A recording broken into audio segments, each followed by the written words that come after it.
পুজোর বিশেষ যে থিমটা সেটা হচ্ছে আমাদের বসন্ত পঞ্চমী, তো বসন্ত রূপে মা এবার এসেছেন আমাদের মহাবিদ্যালয়ে। এবং আরেকটা যে আমাদের স্পেশালিটি আমাদের কলেজের আছে, যেহেতু মহিলা মহাবিদ্যালয়, তো আমরা সবসময় আমাদের যে পুরোহিত উনি মহিলা, তো এই দুটো আমাদের সবসময় ডিস্টিংটিভ ফিচার্স আমাদের কলেজের। এবং অবশ্যই বছরের পর বছর আমরা তো জানেনই মহিলা মহাবিদ্যালয় খুব সুন্দরভাবে নিজের সরস্বতী মার বন্দনাতে আমরা সবাই ছাত্রীরা, টিচার্সরা আমরা সবাই সম্মিলিত হই এবং খুব আনন্দ সহকারে আমরা পুজোটা করে থাকি, মার আরাধনা করে থাকি। আজকেও এই দিনও এরকমভাবেই সুন্দরভাবে হচ্ছে সব কিছু। আচ্ছা, এই পুজোর পাশাপাশি আর কি কি ব্যবস্থা রয়েছে? প্রসাদের ব্যবস্থা রয়েছে, এটা তো অবশ্যই প্রত্যেকবারই থাকে।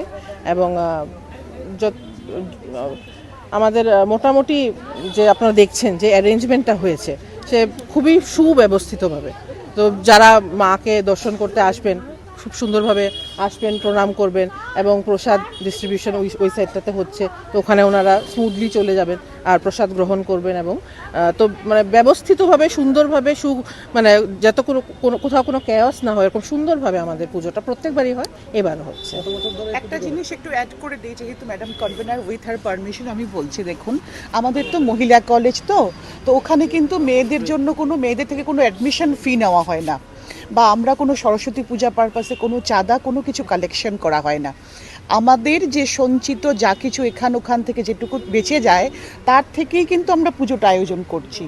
সেই ক্ষেত্রে আমাদের অনেক কিছু করার ইচ্ছে আছে, কিন্তু আমরা শুধু মায়ের পুজোটাই করতে পারছি। সাফিসিয়েন্ট ফান্ড আমাদের কাছে সবসময় থাকে না, কারণ যেহেতু আমরা ওদের থেকে অ্যাডমিশন ফি নিই না এবং সরস্বতী পূজার জন্য কোনো কালেকশন করি না। অনেক কিছুই আমাদের ইচ্ছে আছে, কিন্তু আমাদের ফান্ডের জন্য আমরা কিন্তু শুধুমাত্র মায়ের পুজোটা করছি আর সবাইকে প্রসাদ দিই আমরা।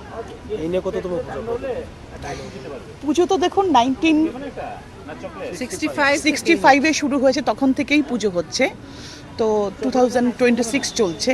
তো সেই অনুযায়ী আমাদের পুজো এবার আয়োজন করা হয়েছে।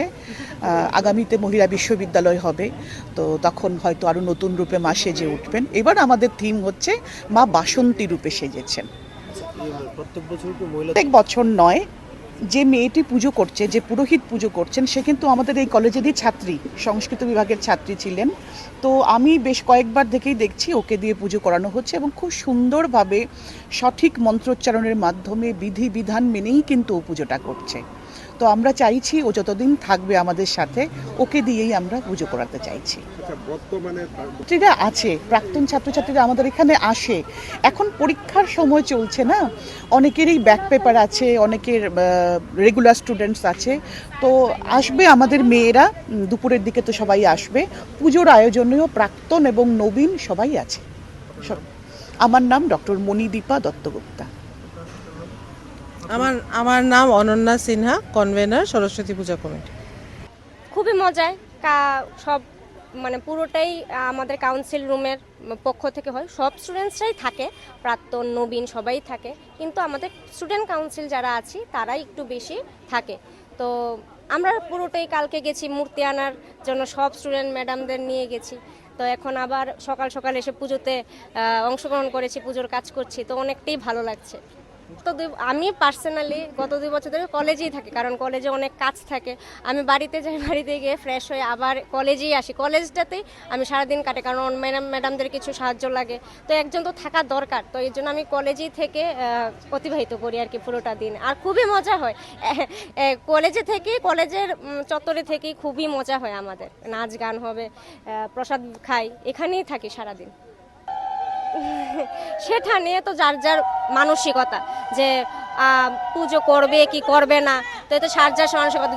সবাই ঘরে ঘরে করে, তো এখন আর বাইরে বেশি একটা হয় না, সবাই ঘরে ঘরে এখন পার্সোনালি করে আর কি।